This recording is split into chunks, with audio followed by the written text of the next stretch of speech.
Drive Home with Maggie and Perloff. Afternoons 3 to 6 on WSKO Syracuse, a Cumulus media station. The voice of the Central New York sports fan, The Score, 1260.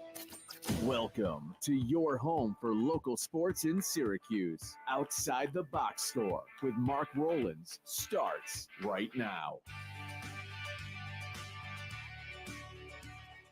Good morning, everybody, and welcome to another edition of Outside the Box Score with me, Mark Rowlands, your home for local sports in Syracuse, right here on the Score 1260. Joined in studio once again by my loyal co-host, Josh Boheim. Josh, how are we doing today? Hi, Mark. I'm doing well. Thank you. A lot of things to talk about this week. We've got Syracuse football coming off the rare double bye week. No game this week for Syracuse. They prepare for Virginia Tech back at the JMA Wireless Dome next week.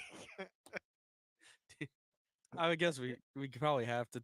I mean, we're going to talk about it. Yeah. Not know much. what? Because I think we're gonna have a very upbeat, very positive show today. Sure. Because a lot of great things happening in the world of sports right now. Oh, yeah. World Series just started last night. We just had a great discussion before the show, and I want to talk a lot about that on the show today as well. But let's just get the negativity out of the way. Sure. You or me first. Who wants to go? The Pittsburgh Panthers beat Syracuse 41-13 on Thursday night. In a game where they had like 200 total yards of offense. I was like, you turned it off, right? Yeah, I turned the game off with about 10 minutes left, or 8 minutes left to go in the second quarter. I sat through it, and it was tough. Hey, listen, what I did was I turned the game off, and then I booted up College Football 25. And did you see in the first quarter, I put up 75 points against Pitt. I put the difficulty on the easiest one you could and decided to just take them out to the woodshed. You think you have 3 picks? I have 3 pick sixes. I have 3 picks. No, I only had 1 pick six. Did have a couple of scoop and scores. I had 4 punt returns for a touchdown with Trevor Pena. McCord had 650 yards in the first half. It was just had to see one go through the hoop. Yeah, exactly. Just had to make up for it a little bit in my own head. Kyle McCord, 35 of 64 pass attempts for 321 yards. Now you hear that and it's like, hey, that's not a bad stat line. And then you realize he became the second quarterback in Syracuse history to throw 5 interceptions in a game. The first of which was a guy that played point guard. He did the same thing that a basketball player can do in a game. Yeah. It was, you know what? I think it caught us off guard, right? Because going into this game, we said the exact opposite. We were like, I hope the defense can hold on because you had full strength in Kyle McCord, full confidence. Yep. And then he really had, like, not even just an off game. He had an awful game, a terrible game. QBR of 21.2. Yeah, and, like, you know what? It happens. I think it happens. It seems worse being their second loss, but at one point you're down 21-0, or no, even after they scored again, so it was 24-0 or something. And Pitt only had 83 yards of offense. Yep. The defense played pretty damn well. The defense played really well in this game. It was crazy outside of the turnovers, which obviously that's all they had a chance to win the game potentially. They just played so bad on, like, I don't know what it is. Maybe it is this offensive line that's really tough. McCord was scrambling for his life. They couldn't run the ball. There was nothing good that could come on offense for Syracuse this week. It just looked really bad. They had the ball for a lot. They were going for it every fourth down in the second half. It was very fun. I mean, it's fun football to watch because you're like, we got 4 tries every time. Yeah. Let's go for it. But it was just tough, man. It was tough to watch because, like, you literally can't do anything. It's like they were suffocated by the Pitt defense. And, like, props to them. Great game planning, obviously. Sending pressure a lot, getting to the quarterback, and just making it really uncomfortable for McCord and the Syracuse offense to do anything. So I was having this conversation with someone the other day. And, like, hey, I didn't watch the full game. I'm going to be very honest about that. Sure. From what I saw, the offensive line played absolutely atrocious. Just 6 rushing yards for Syracuse University in this game. Yeah. LaQuinn Allen had 32 on 15 carries. And, of course, Kyle McCord had negative 32 because of the sacks. So that leads to 6 yards of offense on the ground for Syracuse University. And I was talking about how bad the offensive line is. And someone goes, well, McCord gets the ball out quick enough where it isn't really an issue.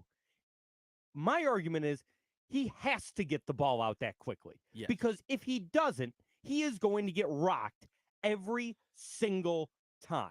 Yeah, I mean, there's just no time for plays develop. You just play press coverage. You send an extra guy. You get to the quarterback instantly almost on most plays. And then he's looking for short routes or screen routes. And a lot of those, I mean, I will say, to give him some benefit of the doubt, I believe 3 of the picks were tipped. Or something, or we need a stat for interceptions that aren't the quarterback's fault. Yeah. I really think that should be a separate stat. Because the one that gets tipped up into the air and the guy goes off the guy's chest, then a guy hits in the air and the guy catches it while laying on the ground. Right. I don't think that should count against Kyle McCord.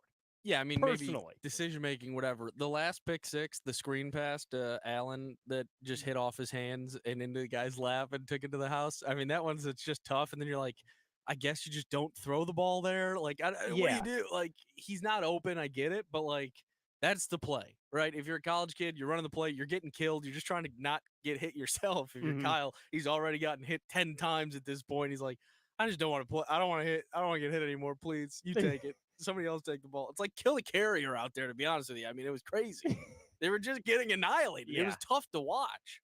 We've got Jim and Stone in the chat going nuts. Jim said 6 doesn't seem like a lot of rushing yards, but he could be wrong. It's not a ton. No. Certainly isn't a ton. And then he was like, because I hadn't mentioned any of their chats yet. Jim said, at Stone, I think the 2 of us must be in timeout. You're not in timeout. We're just talking about the game for a second. In 6 minutes. Yeah, it's not like we've been on air for 40 minutes. I don't always just read everything that comes through the chat. You're the Ron Burgundy of this. Everything you say. Thank God Pat's not today. Yeah, I was gonna say, because Pat's tried to get me with that a couple of times. Stone did have a very funny comment earlier about my new appearance, because I did get a haircut and I do have just the mustache now. Mm-hmm. He said Mark looks like he was in the military academy but got expelled for selling drugs. The shirt also doesn't help. I'm wearing a very vibrant shirt for a brand that I will not name because no free ads. Sure, of course not. It's Truly Hard Seltzer. I mean, that's what? I'm drinking a Dunkin' Donuts. What are you doing? There are other hard seltzers available. This is just I don't the even one. like Truly, really. Yeah, it's fine. Or I could love it. Who knows? I could. If Truly wants me to love Truly, I'll love Truly. I've got the shirt. That's right. I've got a hat too. I've got like a floral Truly hat. They were just prizes at trivia one Maybe night. we could just start doing ads for people and then send them the clips and be like, you got to start paying us. You got to start doing. You got to start paying us. Wait a minute, Joshy boy. That We've might been be doing an this for idea. years, yeah. It's like when we used to do the podcast and it was sponsored by Natural Light. Oh, Natty, don't get me started on Natter days. You want to enjoy your Saturday today? Go out and pick up a crisp 30 rack, whatever garbage strawberry lemonade they're pulling. It's gonna be great. Okay, you're gonna enjoy it. What was that? The NFL draft live stream we did, where I had the I went out and bought a 30 rack of these, and I taped the cardboard to the front of my mini fridge, and we did a bit the entire time that we were sponsored by Natter Days. That's a fun broadcast there, but you just get, that's one. I don't know if that's going on any demo reels of mine, no. but we had a good time. Oh, yeah. We had a very good time. Jim asked, did you buy Fran's thought we could win remark for leaving McCord in to get garbage yards to keep his 300-yard streak going? I think so. We've talked about this before. Mm-hmm. To be a successful college football coach, mm-hmm. you have to be a little bit of a psychopath. You just got to be a little bit of a crazy person. So yeah, I do believe that up until there were 3 minutes left in the game, Fran Brown was like, "Yeah, we can win." I think you're right. I do believe that. Now, I also believe that he just kept McCord in there to keep a streak going. That makes it 7 consecutive games with over 300 yards. But I didn't realize that coaches actually paid attention to that until even the Eagles put out a thing. Did you see this last week where Sirianni had talked to Barkley on the sideline and was like, hey, you're 13 yards away from your career high. Do you want to get it? And he Barkley said, was give like, it to the kids. Yeah, he's like, what are you talking about? We're up. No, I don't. I'm fine. And he's like, if you want it, I want you to get it. Yeah. And he's like, no, I appreciate that. So, like, that was a weird thing for me. I didn't think coaches gave two craps about that. Yeah, it's one of those things where it's like they want their players to succeed. And so, like, they want them to get to these, these milestones and stuff like that. So they do pay some attention to it. Stone said he live bet SU to cover 21.5 and didn't know it was just going to get worse. I mean, when was that the line? What I would love to know when the line was 21.5 after the first pick six. Like, that line had to shoot up, which was crazy too, that the line was coming down. The line had come down. Yeah. And like SU became it was a closer spread. And I think this is one that, I don't know, maybe Stone Vegas said it was very early. I mean, maybe Vegas just punted on it. Like, they probably had late movement coming in on Cuse, and then it's just one of those games, right? I mean, the turnovers just make this game uncappable. It's just, it was a bizarre game. It's not the norm. Syracuse fans have to know that their offensive line can be that bad, and this won't happen again in terms of like that grave of a turnover disaster. We've had a bad offensive line for 7 games, and we're 5-2. So exactly, you could lame by 2 touchdowns again. Then maybe that would happen. Yeah, you're not going to throw 5 picks and lose by a generous 30. That's not going to happen. Jim asked, "Is it the norm against decent teams?" We've played other decent teams and won. I would say UNLV is a decent team. I mean, they had a pretty decent lead against Boise State last night, and Boise completed the comeback. But, that's a pretty good team, UNLV. I say they held the Heisman Trophy winner or preliminary or candidate, whatever you want to call it. Yeah. They held him to 120 yards on 30 carries, though. 4 yards a carry for that guy is actually pretty impressive. Yeah, he averages 10. Right, right. So UNLV, they're pretty good. That's a good win. Georgia Tech isn't bad by any means. No. So, yeah. Have we beaten 5 really good teams? No. But we've got a couple. And was Pitt the toughest team we faced this year? Yes. Are they going to be ranked much higher than 19th? Yeah, I think they'll probably be getting pretty close to that top 10. I think it's definitely going to be something that maybe it's weird how the season outlook changes, right? Because we both talked about we'd be happy to be ranked. Yeah. And then you win a couple games and we're like, maybe we can make this playoff thing. Yeah. Maybe this could happen. Then they lose the first week and you're like, okay, one loss ain't that bad. Yeah. We can still be ranked. We still get. And then after this, you are thinking like, all right, these ranked games, these games against top ACC competition, they're going to be tough. Yeah. They're not going to be like instant wins. Don't start thinking about that. But it is a good sign that you still kill the Holy Crosses of the world, right? I mean, that's still still nice to see. It's good. It surely means you're doing something right. Vatek will they're not terrible. Like they're a fine team. That might be a tough matchup for Syracuse next week. Yeah. And I'm sort of off. I don't think this team gets ranked until maybe the second to last week of the season now. SU? Yeah. If that. Yeah. They'd have to beat Miami or something. Yeah. But I only have one thing that I need this team to do. What's that? I need them to win 3 more games. Oh, God. You have the over. I have the over 7.5. 7.5. Yeah, okay. 7.5. I have the over 7.5. So as long as they get to 8 wins, I'm fine. I think they can get 8 wins. Yeah, they're going to beat UConn. So that puts us at 6. Hopefully Vatek. So that would be 7. And then does it count the bowl game? It doesn't, right? I don't believe so. So coming up, it's Vatek, BC, Cal, UConn, and Miami.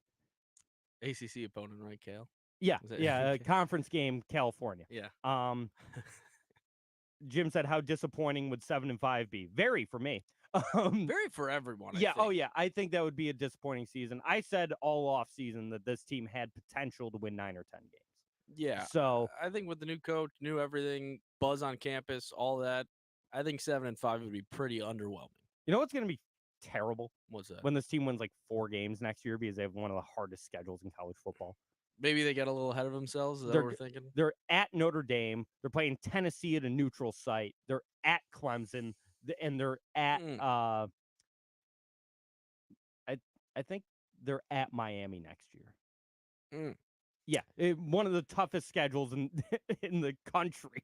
You know, it's good to play good competition. That's what showcases you. Hopefully, the team improves though next year for sure. I think the clear outlier here is that, like, again, the bright spot is that, like, those first weeks, even when you were beating the Georgia Techs of the world, the defense was like a problem. Yeah. It's no longer the issue. Defense looks better. They looked better against better. NC State. Definitely looked a lot better Thursday night against Pitt. Totally. Now it's just like this offensive line is a real issue. It's been an issue, but it's been okay because you keep winning. Yeah. But now it's become like a glaring problem that I don't really know how you solve at this point in the season. You can't. Exactly. You just try to win games with a bad offensive line. Yeah. I mean, it's tough. Mm-hmm. It's a very tall task to win games with an offensive line that just allows so much pressure. Yeah. But God, disappointing, man. Are we done with this now? Yeah, we're done with this. We're gonna take a break, and then we're gonna come back and we're gonna be a lot more positive, and we're gonna talk about how great playoff baseball is. So we'll be right back here on Outside the Box Score. For the best local beer in Central New York, the only place you need to look is Myers Creek Brewing Company, with 16 different beers on tap at both the Inner Harbor in Syracuse and the Palace that is the Cazenovia location. Myers Creek has something for everyone. Want a bite to eat? Both locations feature a kitchen with delicious pizzas, some of the best wings in Syracuse, and much more. Make sure to check out our friends at Myers Creek Brewing Company, the official bar of Outside the Box Score.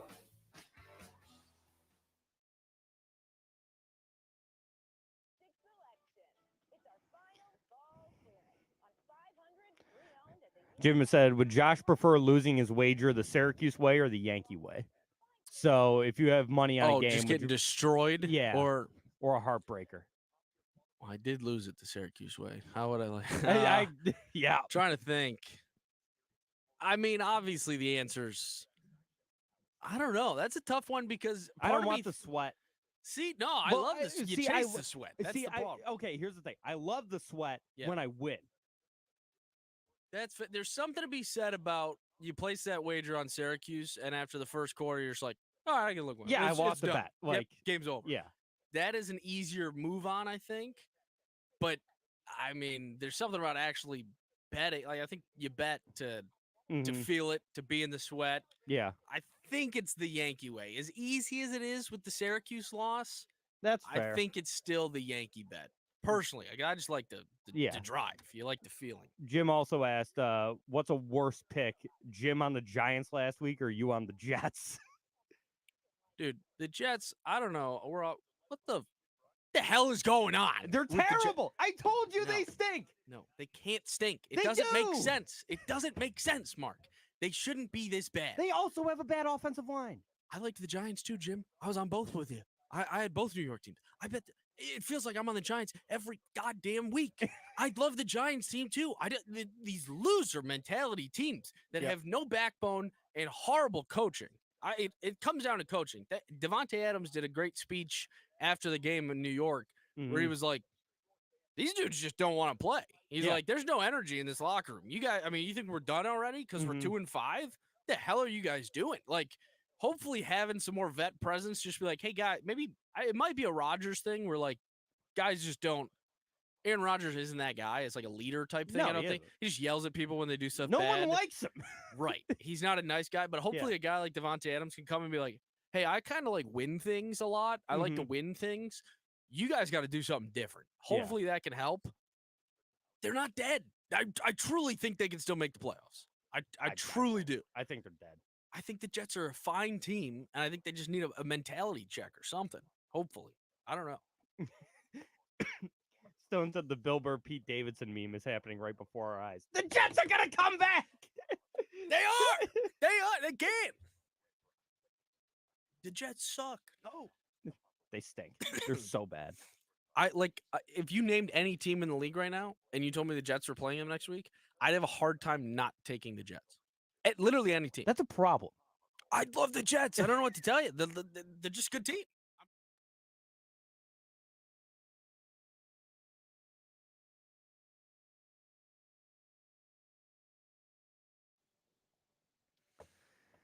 And we're back outside the box score with me, Mark Rowlands, your home for local sports in Syracuse, right here on the Score 1260. If you were listening to the live stream, which you can do by going to twitch.tv/marker_box, follow me on Twitter. It's up there as well, also at marker_box, or go to the Score 1260 YouTube channel where we have discussions during the breaks, and there's a camera set up, and you can see how I look like a weird cop that is now going through a midlife crisis. We were discussing the New York Jets, and Josh has a problem. I mean, hear me out. I don't know if it's a problem. It's just some copium or something. I don't know what I'm drinking on. You're a Cowboys fan. Why are you so attached to this team? I'm not attached. I just believe they're good. I do the same thing. I'm a Cowboys fan. I get that. And my love for them is unmatched. Mm-hmm. But I attach to certain teams throughout the year that I'm just like, they're really good. I like that. I'm doing it now with the Giants too, as I do it, and that one makes no sense. Yeah, they really stink. Not only do they think they're in my division, which hasn't happened, but I think I'm a Daniel Jones truther. I've said it before. I'll say it again. I truly believe Daniel Jones is great value Josh Allen, and that's not a bad thing. I don't think it's a bad thing. I think great value Josh Allen can still be really good. Yeah, and I don't say that a lot, Bills fans. So. Congrats. Okay? Yeah, that's true. If he's giving the Bills any sort of credit, then Bills fans should be jumping in the streets right now. Like, do I hate Josh Allen? Yes. Is he very good at football? Yes. Yeah. Okay. It's fine. But Daniel Jones could be a form of that in my mind. So that's why I love him. I love the Giants, the Jets. Same thing. Like these dudes, like roster development. And God damn it. What are they saying? Stone said apparently the drugs Mark was selling were going straight to Josh. Not today. Not yet. Not yet. No. That's. I don't know what it is. I don't either. Like, you don't get this attachment to any other teams or something? I do. Yes, I do. Not so much in football. Okay. I get it more in the NBA, but it's but those are like long formed attachments. It's not like a yearly thing for me. Like, I have a strange affinity for the Phoenix Suns. Okay. It's funny. There's 3 other teams in the NBA that, because obviously I'm a Boston Celtics fan, but there's 3 other teams in the NBA that I've always kind of liked for some reason. Yeah. The Suns, it's because when I started watching basketball, they were the 7 seconds or less Suns with Nash and Stoudemire, and it was like, this team's incredible. Sure. They score 130 points a game, like they're awesome. The other ones, and they're all Western Conference teams. Okay. Minnesota. Okay. I've always had this thing for the Timberwolves. I don't know why. I don't know if it's just because I think it's a cool name. I don't know, but I've always been a huge Karl Anthony Towns guy, and now he's on the Knicks, but obviously he got drafted by the Timberwolves. And Stone said the same thing. He goes, I love the T-Wolves for no reason. Now, before you said third team, have you seen, like NBA teams after they win now, they're doing like fun, like the Orlando Magic. Yeah. Well, have you seen the Timberwolves this year? No, They're I haven't. meme posting. Oh, it's the so Mark, the guy who sings like WWE intro songs and stuff. He sings a bunch of things. He also does a Werewolves in London. We go, oh yeah, Werewolves in London. They've got that now. Oh, They're that's Werewolves great. in London people. That's afterwards. perfect. It's pretty great. Shout out Mark. Love that guy. He's very funny. And thanks. No, not you. To clarify, not you. not. He's a good singer. Not honestly. me. The third team is the Sacramento Kings. I get that. They're just awesome. Purple. De'Aaron Fox can get me to like anything. Yeah. I love that guy. It's even before them though. Like when the Kings were really, really bad, I was like, I don't know, there's something about them. I like the purple. I like the uniforms. I think it's a cool name. Like before the beam. I'm pre-beam. Yeah, Kings. pre-beam. And that one I think is because in NBA 2K11, my player got drafted by the Kings. And I was just lights out. I'm scoring 45 points a game. Like I was the best player in NBA history for the Sacramento Kings. So. I think it makes more sense for you as a Celtics fan. Because if you're a Celtics fan, you win constantly. And you're like, we're going to make the playoffs, and then I'll deal with it then. I need an underdog to root for it every once in a while. It gives you something to be interested. I think that's why it's weirder in football for sure. Yeah. But maybe it's too just like the amount of time I put into football, watching football, like we've talked about and stuff. Like I watch every game religiously. I will watch. I have both monitors up with clips of literally every game. I'm trying to watch as much football as possible. So it gives me something too to kind of tee in on for when the Cowboys aren't playing or something like that. But it's not like rooting. Like, to be clear, like, it's not like a, wow, I hope the Giants make the playoffs. Yeah. I hope the Jets make the playoffs. Mm-hmm. It's not a hope. It's more of like a, I want, like, they should win. Yeah. I'm kind of like keying in on teams to see them do well, not necessarily win a Super Bowl or anything like that. Mm-hmm. And never, do not question my faith or my fandom that I would ever root for them against the Cowboys. Oh, absolutely. Ever. Any of these teams play the Celtics, I'm like, yeah, I hope the Celtics win by 50. 100%. Like, yeah, Yes. that's obviously they're not, yeah, I will never take them in a game against my team. Yeah. But I do it in baseball too. Like football is the only one where I don't do it. Like I always sort of like this year was the Tigers. Yep. I became but I became very invested in the Tigers in the second half of the year. And something we all do is in March. Yeah. Like pick a wagon. Just pick a wagon. And for me, it's been Bama the last like 3 years. Maybe it's the Chattanooga Monarchs. Yeah, it could be Chattanooga. It could be who was the one? It wasn't No, was it Charlotte that we were on? UNC Charlotte? Yeah. They never made a tournament. No, but no, in the regular season. We were watching a lot of Charlotte or something like Bryce that. Williams was nasty 2 years ago. Yeah, that's right. His daddy played there and he was good. This is also, we like to gamble, and sure. College basketball is my favorite thing to gamble on. So we just sit in the chat and watch the most insane college basketball game. Oh yeah. I mean, that's a great thing too. Picking an NBA team on the West Coast. Is something that, like, after a Celtics game's over, or like maybe the girl went to bed, maybe you're just up with the guys, something. There's a 10:00 basketball game going on. Oh like, yeah, this is fantastic.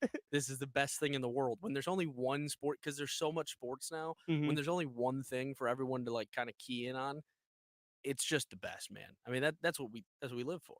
As much as Red Zone and every game going on at one time is also great. There's something about everyone, like the World Series last night. That was the best part. Like, it was one game. I felt like everyone in the world was watching this game with me, and that's going to happen at least 3 more times. Yep, it's great, and we're going to get to the World Series after a quick break. Jim just said in the chat, be honest, who knew SU basketball starts tonight? Not me. I only was keying into Georgetown. That's next week. Yeah, I thought it was next week. I didn't know it was tonight. So we're gonna take a break, and we're gonna come back and find out exactly what's going on with SU basketball apparently tonight. So stick around. We'll be right back here on Outside the Box Score.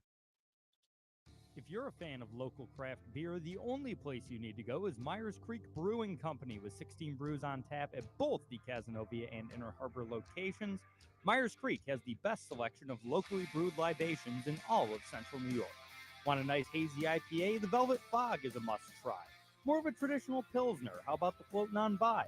And for you sour drinkers, the It Takes Blue to Mango. So crack open a cold one with the official beer of Outside the Box Score, Myers Creek. Make your next Great slate of NBA tonight, though, and NHL.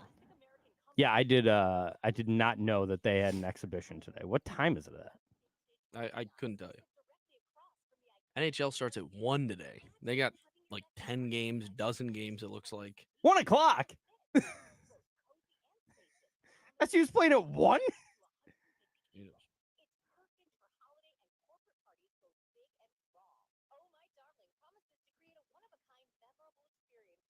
Look at these teams, though. I mean, so hear me out. The Blue Jackets and Predators pretty even, right? Predators just played last night in Chicago. Blue Jackets had the night off, I'm pretty sure. Let me double check before I start. Yeah, the Blue Jackets had the night off. They haven't played since Tuesday. And now they get to show up in Nashville tonight. Nashville on a travel day. Nashville's minus 230. Isn't that a little high? Yeah. Even the Stars are, well, they're big favorites, thankfully. That makes more sense. Oh, the Blackhawks played in Chicago last night, have to travel to Dallas today, and the Stars are minus 380. Ooh. That's big. That's a big old spread in the NHL. Oof. They're probably the rare 2.5 goal favorites. Same with Vegas tonight. Yeah. The Sharks haven't won a game yet. The Sharks haven't won a game yet? No, they're really bad. I knew they were bad, but I didn't know they were like that bad. 6-2. Jeez. How am I Kraken doing? Last I saw they were like 4-3. Kraken are pretty good. Yeah, they're 4-3-1. Yeah. They host the Hurricanes tonight. Big dogs at home. Hmm. Didn't the Hurricanes just play yesterday too? Oh no, they played Thursday. Sorry. Stone said Sharks didn't win a game till Thanksgiving last year. Is that right? That's insane. My God. They're technically still on pace to be better than last year. That is bonkers.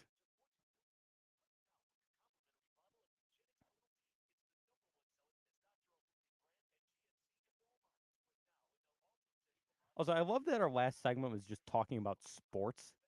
Yeah, that's what this show's all about. Yeah, but it's just sports in general. Right. I love it. I mean, there's not a lot of SU news going on right now.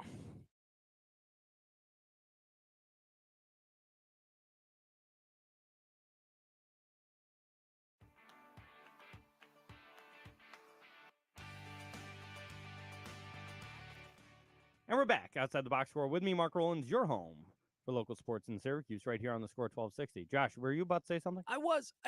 While we were still talking about general sports for a second, just real quick, we talk sometimes, people ask us, like, what do you guys talk about on the show? And we're like, sports. Sports. That's sports talk radio show. Sure, SU, of course, comes first, and then anything else. And we were talking the other day, and someone brought up that orange doesn't look good on anybody. Am I just not a style guy at all, that I don't recognize it? But I wear a lot of orange now working for the college. I love orange. It's a great color. Am I no good? Am I out of style? Am I out of whack? You're wearing an orange. I've got a burnt orange quarter zip with the me women, today. they say that orange is no good. I don't understand it. I love the orange. I think it's very vibrant. I like orange. Like, I hate orange. I don't look good in orange. It's bad. I'm like, what? I love orange. Yeah, orange is. Stone just said orange on jerseys is sick. Like, yeah, okay, it's a great jersey color. Okay, so it's a female thing. Yeah, okay, must be. Thank you. No, that's all. I just needed my own bias confirmed. Yeah, I've never heard that before. Who doesn't like orange? This came about though because I was at the ceremony thing the other day, whatever, and I spotted a group of guys. There's about a dozen guys all walking down this hill in bright orange khaki or like cargo pants, like khaki pants, whatever, slacks. Bold orange. Yeah. So I get where they came from, but I spotted them out. I go, you see those guys over there? Acapella group. And they're like, what? I'm like, they're going to come down for this. They're singing a cappella. And they're like, what are you talking about? I'm like, just watch. And they introduced them as like the Aqua Tunes or whatever. I mean, it's basically like Oswego Radio Gun. I feel like I'm just crapping on the college. Very funny name it was like some stupid punny name that an acapella group would do. And this girl starts laughing and she's like, how did you know? I'm like, student of the game. And she's like, what? And I just repeated it. I was like, student of the game. She's like, I don't even know what that means. I'm like, nobody does. It's provocative. Gets people going. I don't know what to say. I'm like, I didn't want to be like I was a choir boy. That's why I was just like student of the game. Musical theater kid. Yeah. So it's very funny though. That's why I go like, orange. Or that orange is a little aggressive. Yeah, I like orange. Yeah, but no, I'm not gonna wear an orange pant. All right, I have those orange shorts. Yeah, orange shorts are fine. Jim said green and gold is a nice color combination too. I Go like Lakers. That. Go Lakers. Anyway, back to sports. Yes. Neither of these teams wear orange, but they both wear white and blue. Mm-hmm. New York Yankees, Los Angeles Dodgers. Game 1 of the World Series last night. And boy, oh boy, did we have a classic Game 1 on our hands. We talked a lot about this game before the show. Mm-hmm. And I want to bring some of that discussion back. And we discussed that there is no moment like a walk-off or a big-time play to end a baseball game. Oh, yeah. You don't get that in other sports. No. Hail Mary, close. Yes. Buzzer beater, close. Mm-hmm. But a walk-off grand slam by a former MVP, Freddie Freeman, who's had his own ups and downs and, all the stories about him this year, all around great guy, it seems like. And, the story with his child being sick, and he's got the other kid, Charlie, that he always brings around to games and stuff.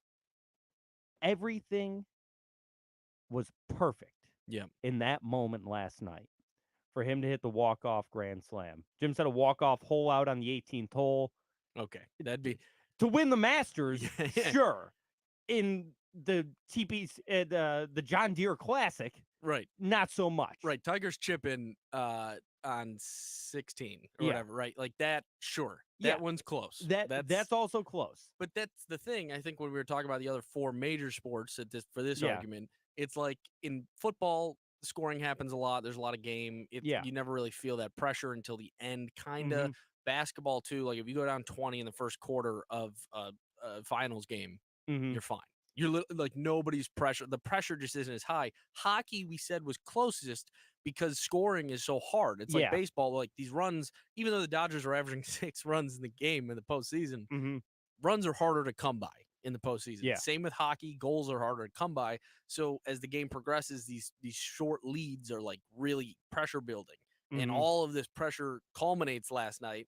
And we said the only thing that happened, because it was the first pitch, it didn't feel quite as big as it could have been. Yeah. It was still massive. Yeah. But there was no like pitcher battle. It was just a meatball that he took to the water. I mean, it was crazy. Jim said, imagine a touchdown catch in OT to win the Super Bowl like we saw last year. Yeah, but it's still like it doesn't have the same bravado as a home run. It had to be overtime. Yeah, lost in all this. It was extra innings. Yeah, it's 10th inning. Like, but not just a home run, but a grand slam too. Now, obviously, this is rightfully getting compared to Kirk Gibson in Game 1 of 1988 against the A's. Dennis Eckersley on the mound. He comes up, hits the home run.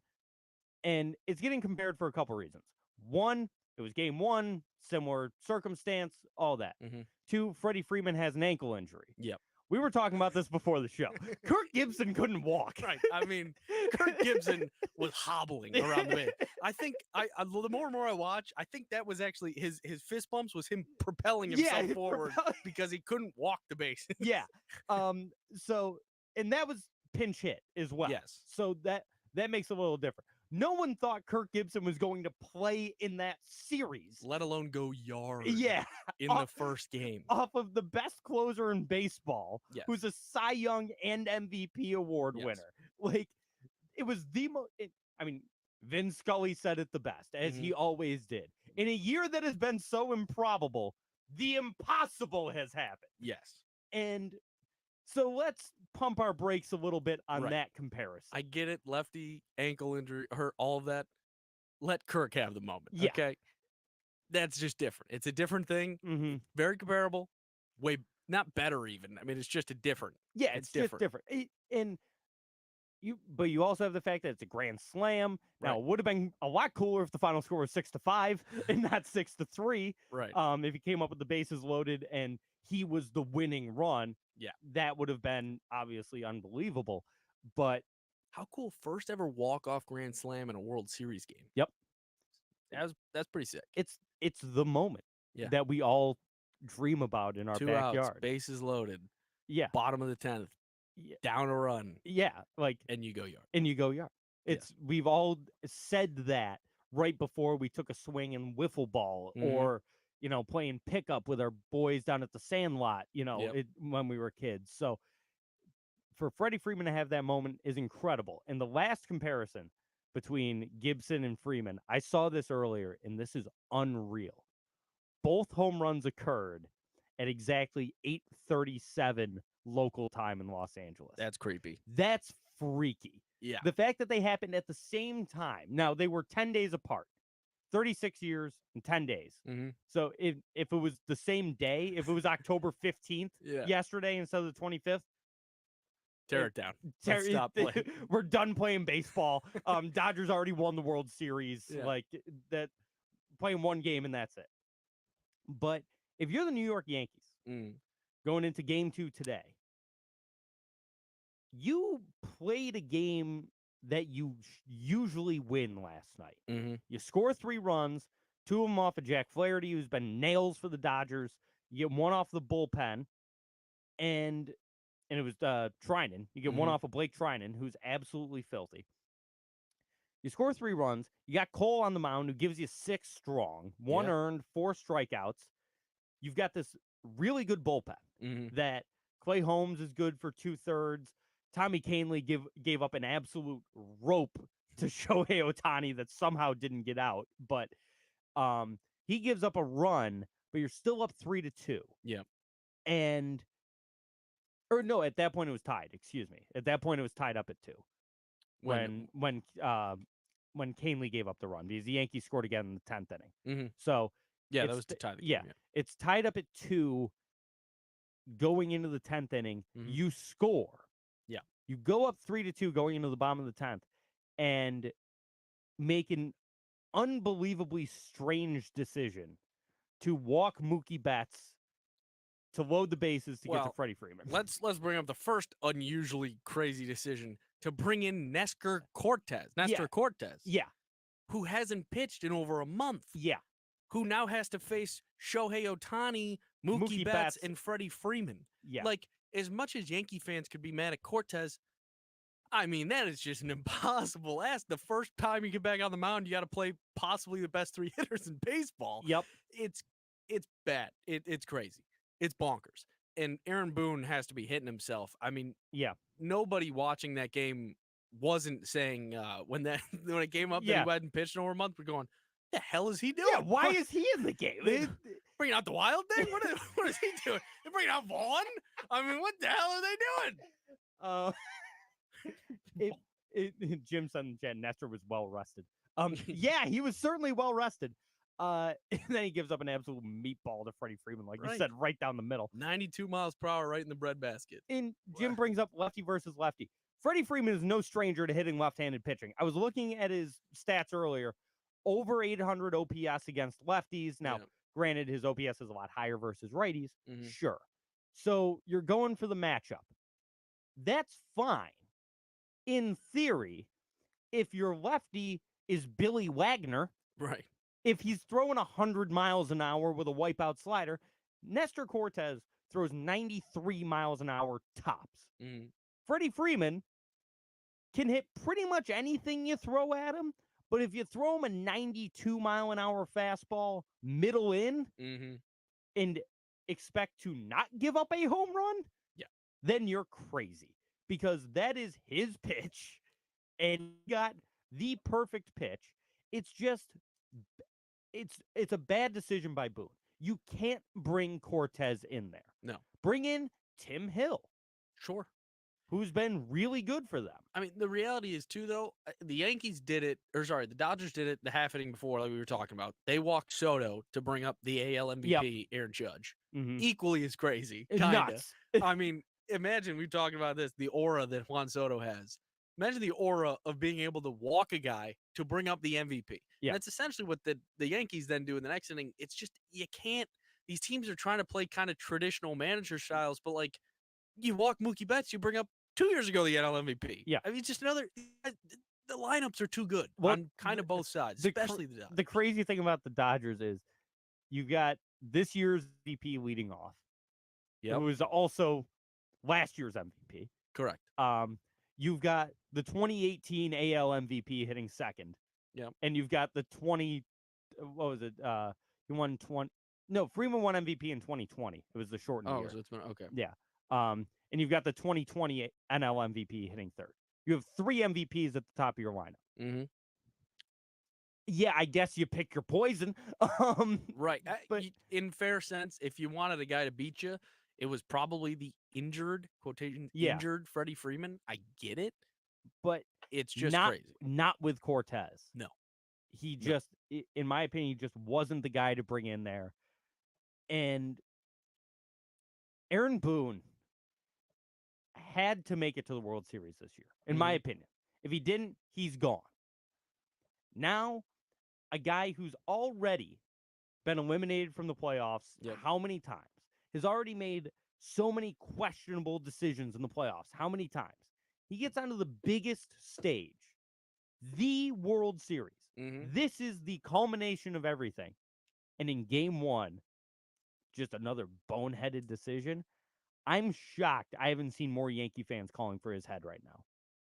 Well, how crazy is it, right, that Ohtani, they almost got out of the inning. It was 7-8-9 due up. Yeah. Right? So they walk the guy, though, the second guy. They walk Lux. Lux, yeah. Right? Walk Lux. And then Edmund, we were talking, too, that it's a great thing that these things didn't matter. Edmund goes down 0-2 on 2 balls. Yep. Absolutely 2 balls. The first one was worse than the second one. Yep. But really bad strike calls by the ump that thankfully don't end up mattering. And also what didn't end up mattering was the inning before, where the fan interference that I'm so happy that, I mean, if they win that game, it is plastered over everything. All the talking points are, look at this bonehead. He's Bartman. Yes, he's Bartman. He becomes Steve Bartman. Yes, he's the most hated man in LA. He's the most hated man ever. Yeah. I mean, it's the craziest thing of all time. And we were laughing about it because it's just so obvious, dude. Like the announcer's trying to be like, "Oh yeah, I mean, he might have gotten there," and you're like, he was a foot and a half over. He wanted that ball. Yeah, he knew it. His glove nearly, like, it wasn't a catch like a pop fly. He leaned forward like he was fielding it. I mean, it was crazy. It was crazy. That guy. Do you think he gets to keep the ball? Like when they kick him out, they'd be like, "Come on, man, give me the ball." I feel like you can't let him take the ball. Well, I almost feel like you do if you ban him for, like, because I assume that's a pretty significant ban from baseball stadiums. I don't know. It might just be Dodger Stadium. Okay. But yeah, I don't know if he'll ever be able to go to a Dodger game again. In which case, I'd be like, keep your ball, but you can't ever come back. Yeah. Because, I mean, even remember when the last time I remember a banning was, you remember those girls who, the OnlyFans models who flashed the thing? Mm-hmm. Shout out them. Who then got banned from, like, every park. And you're like, okay, bud. I call him Bud. He's acting like Bud Selig. Don't like fun here, Rob? What the hell's going on? Maybe this would help the viewership a little bit if you had some OnlyFans models. Kids game, I understand. It's kids game. Like, yeah, and they're like, I'm fine with that. Like, they don't need to be in ballparks. I get like, but also, yeah, I know you are. Also, Bud Selig is the one who liked fun because he's the one that brought steroids into baseball. True, Bud Selig. How you doing? Listen, people love to crap on Bud Selig. Give me Selig 8 days a week over Manfred. What's he up to these days? Just being a Hall of Famer, just retired. I thought he was dead. I don't think so. Oh, I thought for sure you were gonna be like, he's dead. It was gonna be a bit. I'm sorry. I'm already killing him off. It's worse now, I think. I just thought he was dead. Yeah, he's still around. He's 90. Well, sorry, bud. Yeah,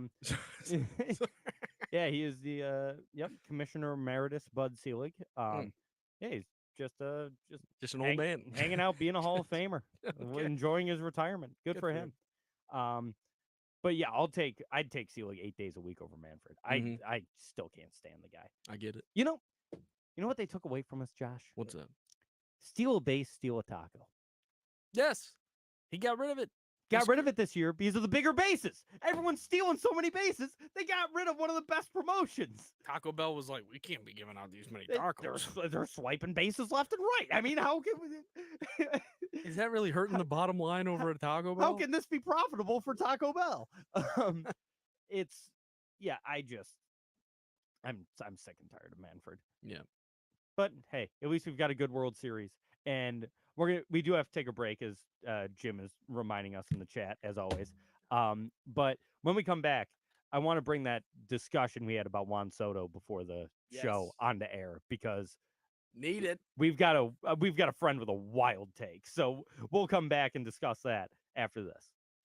For the best local beer in Central New York, the only place you need to look is Myers Creek Brewing Company, with 16 different beers on tap at both the Inner Harbor in Syracuse and the Palace that is the Cazenovia location. Myers Creek has something for everyone.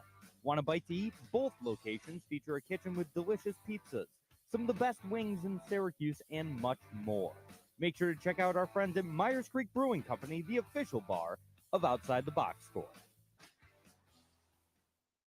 Exciting news. Yeah, Jim, we just saw what you tagged us in on Twitter, and I actually meant to bring that up. What a call by Joe Davis last night, paying homage to Scully with the same call essentially as what he had for Gibson. And Joe Davis, just a pro.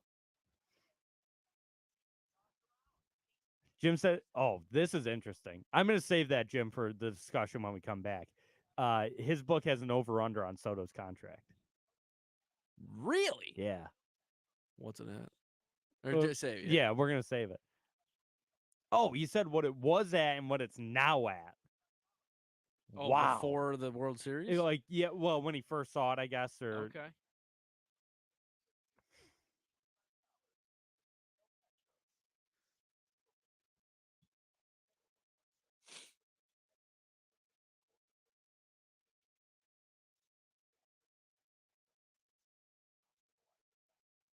Have you seen that? No. Oh boy. I was talking about that picture going around of Ghislaine Oh Maxwell yeah. again. Ghislaine- Did yeah, you see a Ghislaine. quote tweet about it the other day? About you see Jeff. Yeah. Oh there's yes. Yeah. I something- know exactly which one you're talking about. Insane. I mean, with those things laying around, the hell is wrong with this guy? Insane. I saw it. I laughed very Yeah, hard. I mean, you're like, valid. I get it. That just makes the Jim Downey bit on Conan so much funnier too. Yes, the financier. The financier. Stone said he saw that tweet too.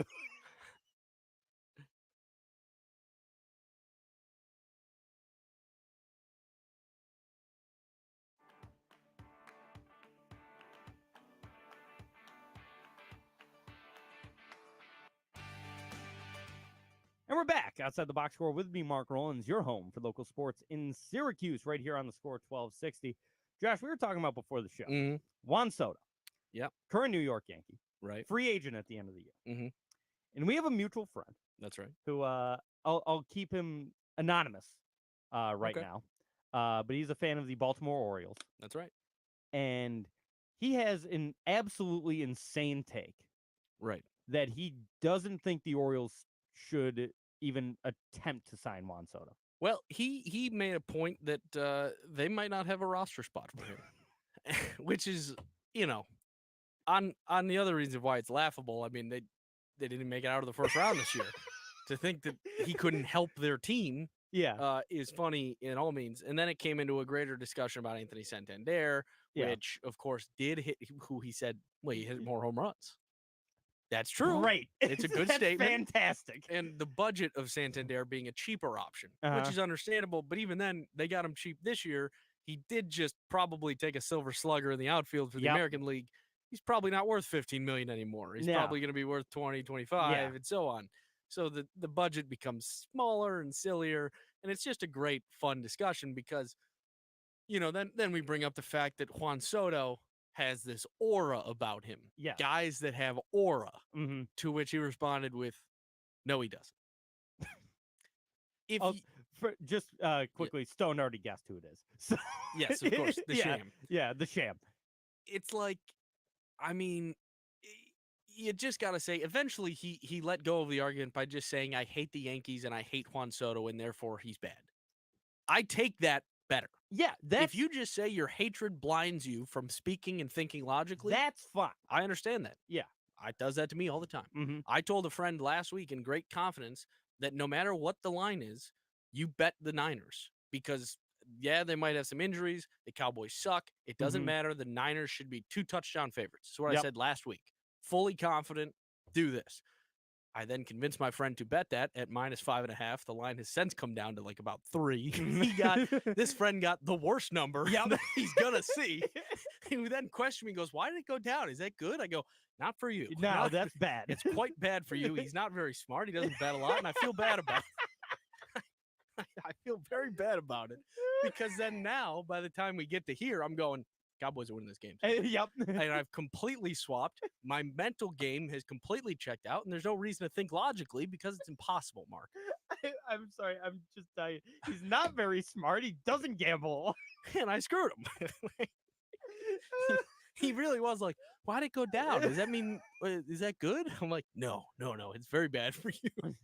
But anyway, But in all, back to the Juan Soto thing. We were talking about how Adam is. There we go. Yeah. Let's just call him Adam. sure. Our friend. You make a roster spot for Juan Soto. He's the Yeah. type of guy that it doesn't. I don't care if you have 8 all-star outfielders that make up your entire team. Yeah. And you desperately need a shortstop. You know who you sign? Juan Soto. And you figure it out. Yeah. Like there's no such thing as not having a roster spot for the best hitter, the best all-around hitter in baseball.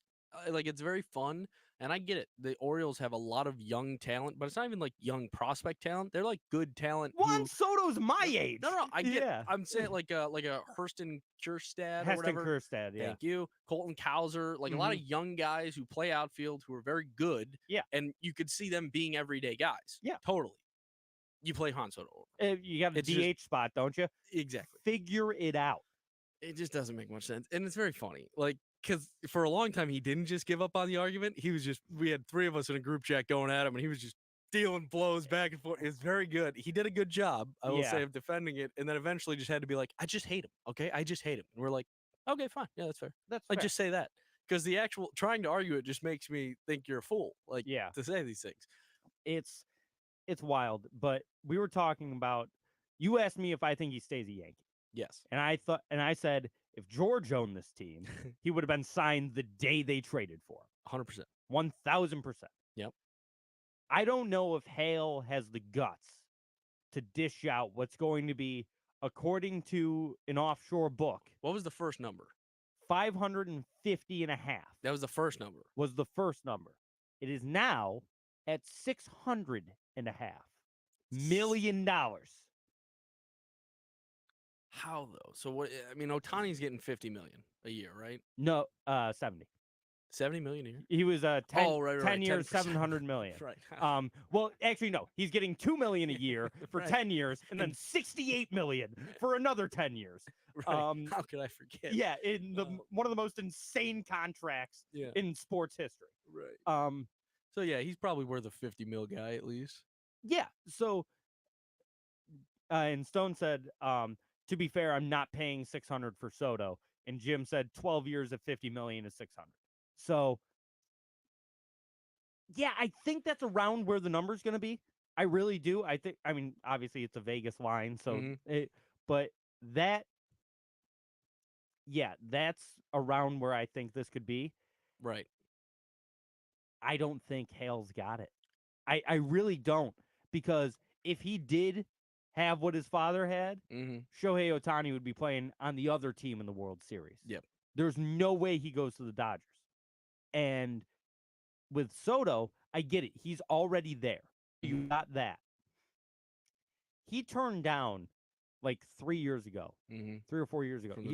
He turned down like 12 years and $440 million from the Washington Nationals when he was like 21 years old. So he's chasing a bag. So he wants the bag. You know who's got the bag?